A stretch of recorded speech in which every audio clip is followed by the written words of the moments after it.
And we are back on the backstory and on 105.5 FM, AM 1390 in the Empire of Lies, Washington, D.C.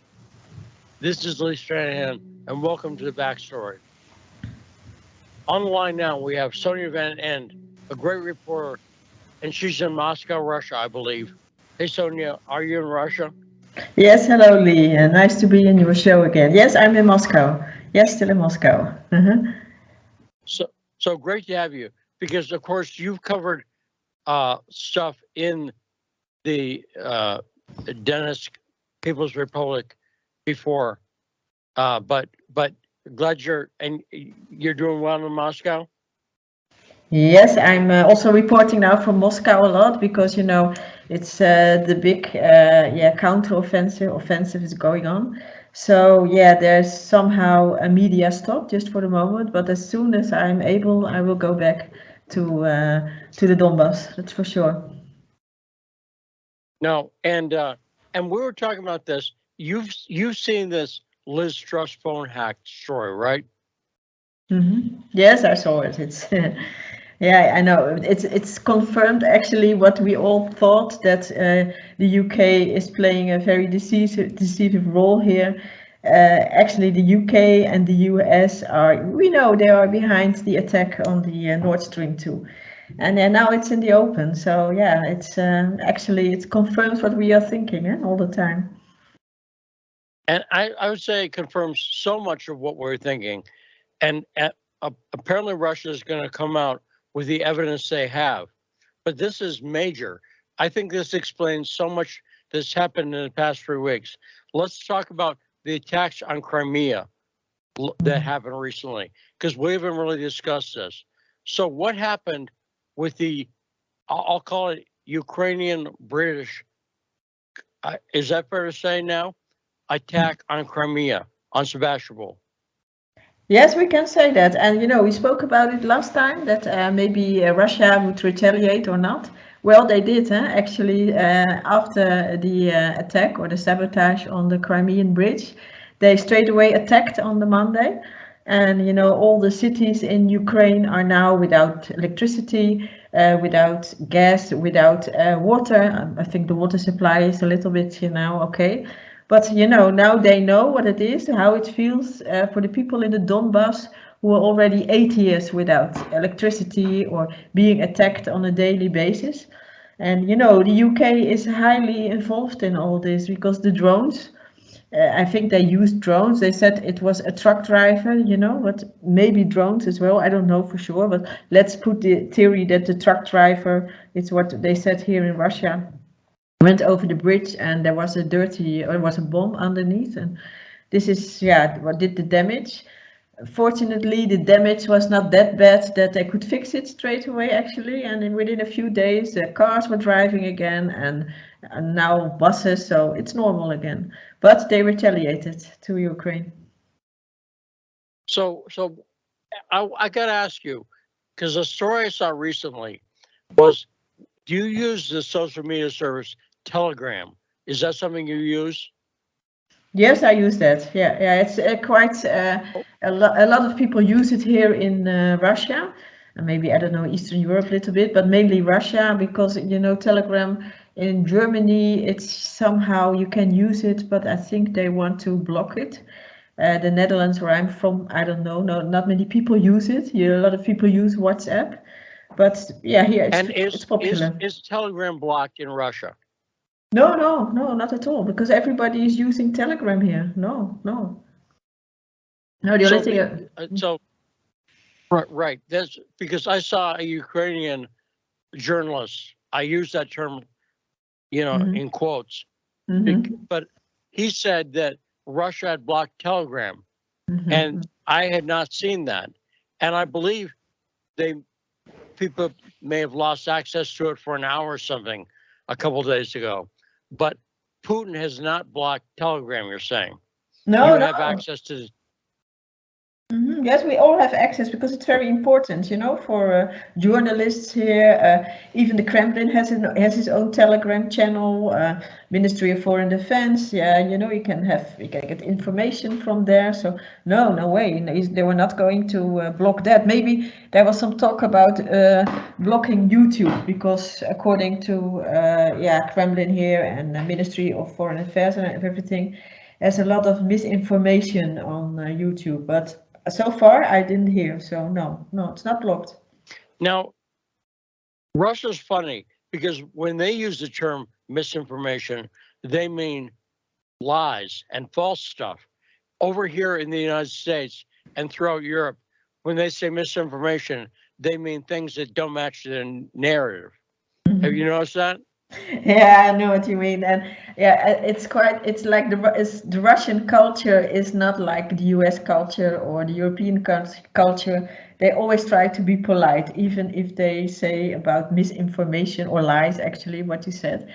So they try to say it in a polite way, and that's actually nice. I mean, it's good. They're always polite and not accusing people in this way. They do it in different ways, but that's how they react here. It's the culture. Now, I was talking to Rod, for instance, about Russia not hiding exactly, to the extent you can in wartime. I think Russia's been very honest. So Russia's not denying that they are launching missile attacks on Ukraine and taking out the Ukrainian energy grid. Russia's not saying, no, we're not doing that, right? They're talking about what they're doing, right?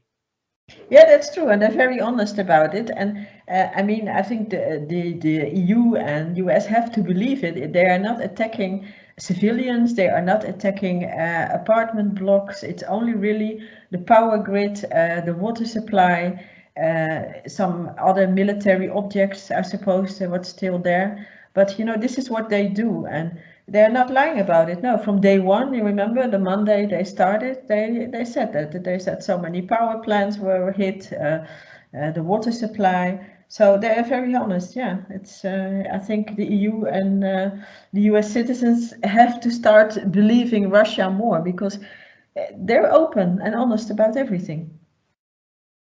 That's right. And whereas Ukraine, everything that they do, they say Russia did. Anything, but eventually they admit it. And that's why I think this Liz Truss story is so big, because it explains so many things. Now, that attack on Crimea, so explain the grain deal. So first off, the grain deal, people sort of strong-armed, not strong-armed exactly, but I would say, was Russia pressured into opening waters in Crimea for this grain deal? Is it fair to say Russia was pressured by the world into doing that? Yeah, the grain deal was brokered in July, end of July. I remember because I was in Kherson, not in Kherson, I was at the Azov Sea. And there I saw all vessels laying around in the water, ready to be shipped to, whatever the grain would go to. And then there was notice then that Turkey would, in cooperation with the UN, try to broker this grain deal, and they did. And of course they were pressured because they said there's a lot of grain there going to, for instance, Africa, Middle East, like Lebanon or Syria. And because there is a famine there, and it's okay. So the Russians, listened to this, and they opened up. They opened up the water. They tried to demine the water because there were a lot of mines there. And okay, they agreed, and the ships went out. But unfortunately, what is coming out now is that the ships went to Turkey, but from Turkey, a lot of the ships, the majority of the ships, went to Western Europe. For instance, my country, the Netherlands, also Spain, and the majority of the 8 tons of wheat and corn, what was the first few vessels who sailed off, they were all ended up in Western Europe. So actually, maybe a minority of this went to the countries they really needed it, like in Africa or the Middle East. So that's really shameful what they did. So and then So that's one thing. The grain deal did not actually help the people who need it most, correct? No, correct. The countries that need it most currently aren't in Europe. And the most terrible part actually is that this grain or corn was used for animal feed. So that's, if you think about it, it's, of course, it's, criminal how they do business. So the European animals are doing okay. Yeah. But the people in places like Africa and the Middle East, not so good. No. The other thing that it did was, as you said, Russia demined the ports, and then the Ukrainian and British military used that opening to launch an attack on Crimea, right? Because of the water being demined by Russia, they cleared the way for Ukraine to attack Crimea. Is that right? Yeah, they attacked Sebastopol. That's the main port, actually, where in the Black Sea, and there's where the fleet from Russia is there, and they tried to attack military vessels, but also commercial vessels, and they didn't really succeed because there was minor damage. But this is what they were doing, and I figure out, because my opinion is that they did it because they're losing the war, what they call the war, and they have to distract the rest of the Western world from this. So they launched an attack, and that's what I said, there was a minor attack. So the world is now not focused, or the media, the Western world, on what is really going on in Kherson and all the other villages around, that the Ukrainians are actually, what I heard, are losing there. And this is, they don't want to show to the rest of the world because, they get too much weapons. The weapon flow is very terrible. So this is a distraction. Now, I've never been to Moscow, but I have been, I think you have too, been to like Beirut, Lebanon. In Beirut, Lebanon, when I went there, they had periodic power outages. Do you have anything like that in Moscow, Russia? Have you have any points when the power goes out for a few hours? No way.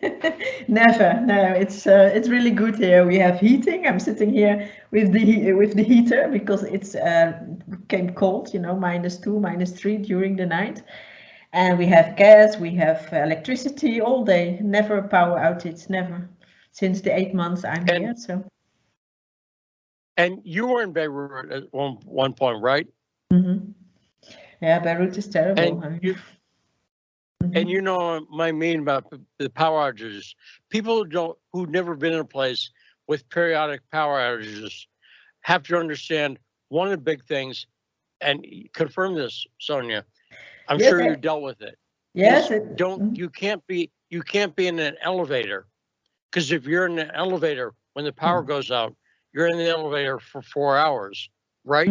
Right, yeah, and I think the people in Europe should understand this, because like you, I was in Beirut, Syria, and it was very terrible, especially the last year, in Beirut it's very terrible, the whole of Lebanon, the economy is, it's down the drain, we can say, it's nothing there.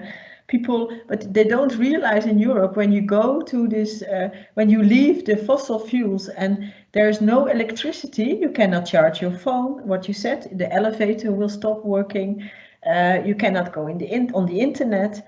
So people don't realize this. They think, we can have all this Green New Deal, and we have wind energy, solar energy, and no problem. And okay, we have a few hours with no power, but they don't understand and they don't realize what it is. It is terrible. You know it, and I know it.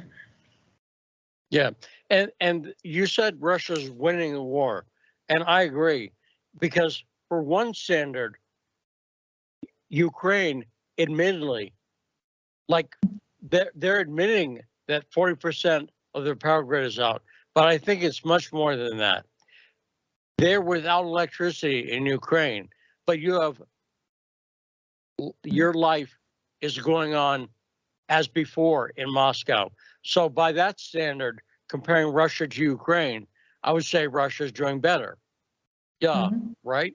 Yeah, right, of course. And okay, we cannot look at the front at the moment because what I said, there's a media stop, it's normal.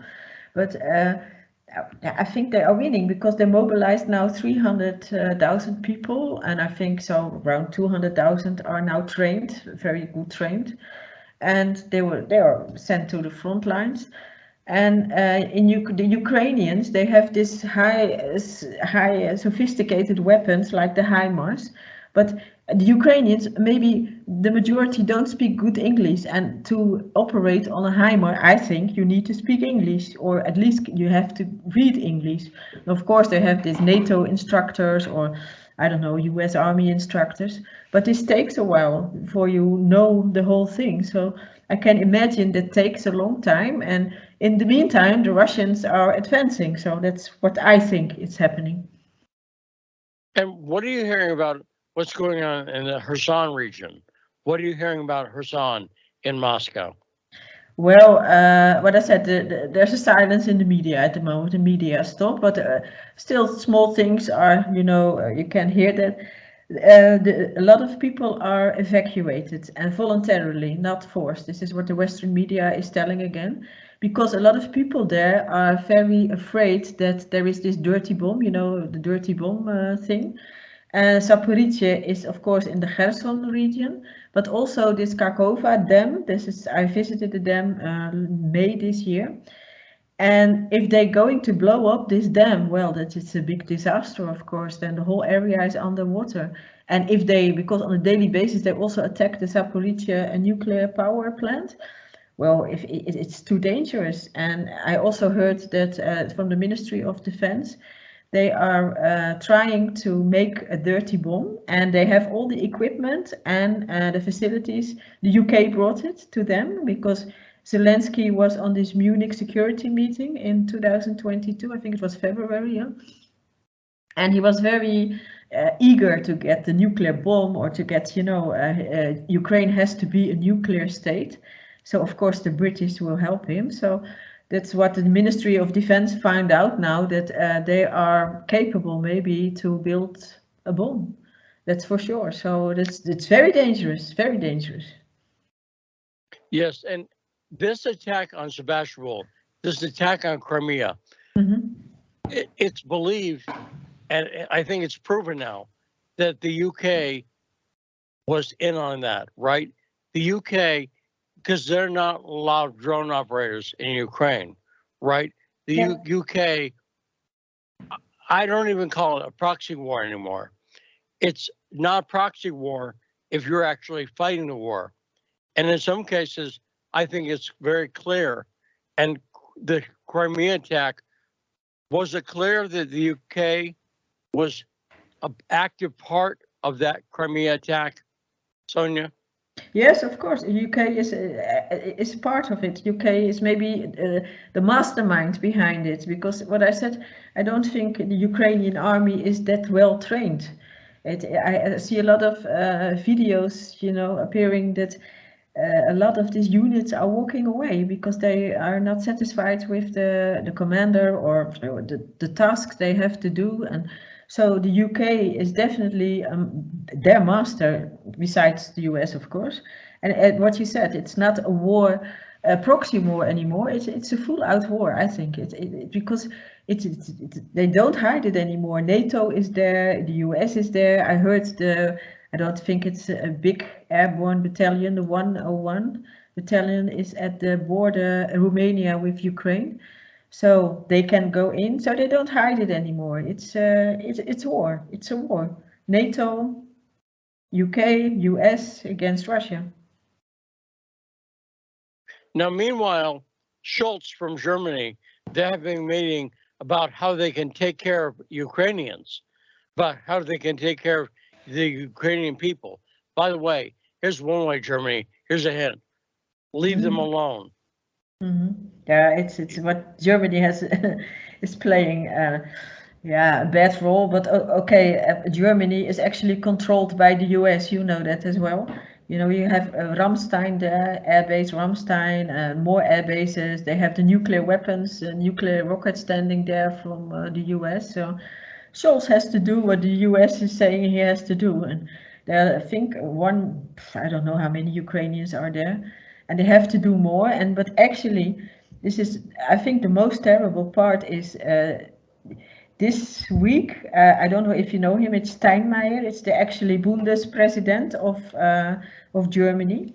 He held a speech in front of national TV, and he told the people that we always had to be careful with Russia because what have happened in the Second World War. Now, he didn't mention the amount. I will do 26 million Russians were killed by the Nazis. But now we don't have to think about that anymore because we are now in a different war, and Russia again is our enemy. So he was telling that on TV. I mean, can you imagine this from Germany? It's unbelievable. Yes, and the mobilization, you talked about that, but it seems to me that Ukraine had a window before the mobilization had really kicked in if they were going to mount an offensive when there weren't the additional troops there, and they did not do that, right? Mm-hmm. And so now I think it's too late. If Ukraine is planning any offensive or traditional offensive, not a dirty bomb. If they're planning a traditional offensive, as you point out, the 300,000 troops have been mobilized by Russia, right? So it's too late for a traditional offensive. Do you agree? Yes, I agree, because it takes time. And what I said, I think the Ukrainian army is not well trained, and they have to use all the sophisticated weapons from the West. So they have to be trained. And the EU is saying, oh yeah, we will train you in Germany, or I think Sweden, the Netherlands, but it takes time. And they don't have so many men from Ukraine as the Russians have. So it's too late for them. That will not be, it's too late. And so in Moscow, I'm very curious, what are the new news headlines? What is the news in Moscow? What are Russian citizens seeing on TV, for instance, or reading in the papers about the war? What's the current, what would I know if I were in Russia?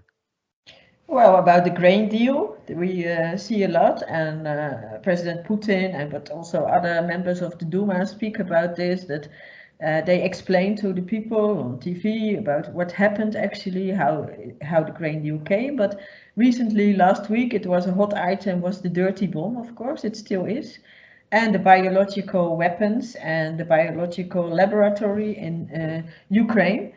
And the inspector from the IAEA, International Atomic Energy Agency, was in Zaporizhia. Now he didn't find anything, he said, and now he went, a team went to different, I think 3 locations in Western Ukraine to find out if there is nuclear material, what is dangerous. Well, the IAEA all the time says it's not dangerous, and they are not only, it's only the Ukrainian side they mention, not the Russian side, but the Russian is trying to tell that the Ukrainians are attacking Zaporizhia, and that's the largest nuclear plant in Europe. Imagine this. So this is what we get in the news all the time. There are talk shows about it, the headline news, so this is what is playing here. The dirty bomb is very, it's very hot item. And from what you're saying, is the morale of the citizens, are the people still behind Russia in the conflict with Ukraine? From what you see, Sonia, not everyone, obviously, because some people are going to disagree with anything, but are the people still largely on the side of Russia? Yes, they are. What I can see is they are. I mean, we have to be honest. So Russia is honest, and I will tell you, I think, I don't know the exact number, maybe 100,000, maybe 200,000, I cannot tell you. But a lot of Russians, young men, they went to Georgia because they don't want to fight. And this is, okay, you have this, in every war, in every country, you always have people who leave. But it's not the majority, because Russia has 146 million people. So if it's 200,000, it's not the majority. It's the minority, a small minority actually, what has left. And mainly these young people who are maybe IT specialists, you know what I mean, this kind of people. So the majority is still behind what is going on. Yes, it's what I can see from the headlines. What you see here where I live, it's yeah, you see all pictures of soldiers, but yeah, I can feel that you see it, that the majority is still behind what is going on. Yeah, and that's what I'm hearing too. But it's good to hear from someone on the ground in Moscow to get the truth, what's actually going on. And again, the standard can't be, does every single person agree with it? Because war is bad. So you're never going to find everybody agreeing on a war. In the US, World War II, there are some people who are opposed to World War II. And any war, you're going to get some people in favor, but it sounds like most people are really in favor of this, right?